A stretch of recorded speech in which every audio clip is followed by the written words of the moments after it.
It's super humble, super simple, but it just tastes so good. What's it remind you of?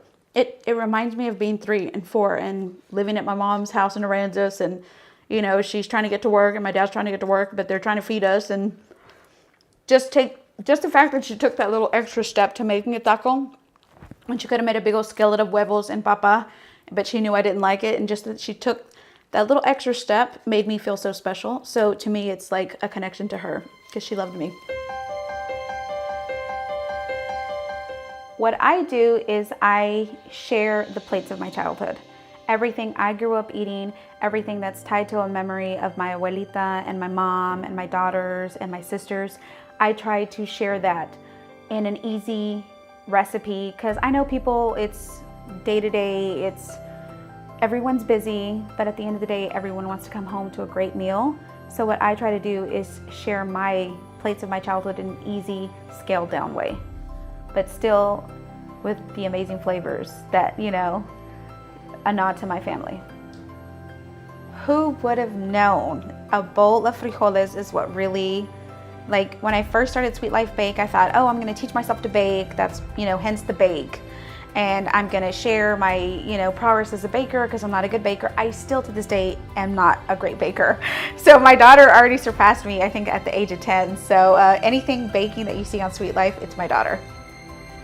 So I thought, I'm gonna share baking or whatever, and when I would post something, it just I wasn't drawn to it, or I didn't feel connected to it. And then one day, my husband came home. I had made beans like I do every Monday, make a pot of beans. And he said, Vianney, why don't you share your bean recipe? And I thought, who wants to know about beans? Everybody knows how to make beans. Little did I know, people don't know how to make beans. So I was like, okay. So I, at the time just had a little point and shoot camera, shot a picture of the beans, put it on the website, and little did I know people would be so drawn to frijoles de la olla. I had, the first couple of days I had 7 emails. The next week I had 50 emails. The following week after that I had 100 emails, and it was all my grandmother, my abuelita used to make beans, and I never took the time to get to know the recipe. Or my tia would make beans and she's not with me anymore, and I never wrote it down. So thank you for sharing. Do you know how to make this? Do you know how to make this? And everything they were asking me for was foods that I had grown up with. So I thought, you know what? At that moment, it kind of clicked, like, people want to eat the things that I grew up eating.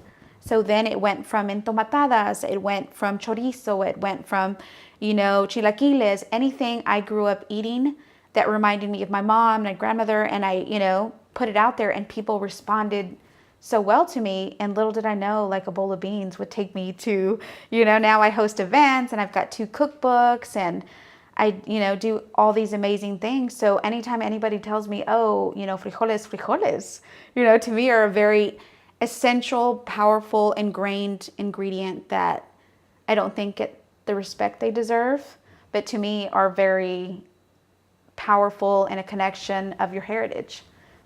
But when I did my second cookbook, it was just so much more open to the things I grew up. So it was all Tex-Mex. So it was everything like carne guisada, chilaquiles, frijoles, mole, everything. But it was very adaptable, which I loved, in a slow cooker. Because I feel a lot of people, by the time they take their kids to school, they go to work, they come home, they're just like, they want something ready for them when they get home for a meal. So the slow cooker was the perfect option, and it's just everything I wanted it to be and so much more. The book is gorgeous. My love for Jason. So Jason shot the book, and it's amazing, and I'm just so excited how well it's been received. And and to have Texas Monthly cover it, The Kitchen cover it, the Austin Statesman. It's been amazing. I would have never thought that, this little book that I put all my, heart and soul into would be so well received, but I'm super blessed, and I'm super happy, and I'm super grateful. So what I made was a taco de papa con tomate. So growing up, I'm not eggy. Like, I don't like a lot of huevos. Like, my mom says, no eres huevona. So, like, I don't like a lot of egg. When we were little, my mom knew that. So she would make, my brothers and sisters and my dad, papa con huevo. And then on the little skillet on the side, on a little cast iron skillet, she would make me fried potatoes. So when she would make my taco, she would put the flour tortilla, she'd make fried potatoes, and she would put fresh tomate on it, and she'd put a little bit of salt. So at that moment, I thought, that's my taco. My mom made that for me. So it was just this connection of love and that extra little step to where she knew I didn't like the egg, so she would, do a little extra step. So that's just my favorite childhood taco. Even now, this is the taco that my mom would make because she knew I wasn't huevona and I didn't like huevos. So thank you, Mom. Love you.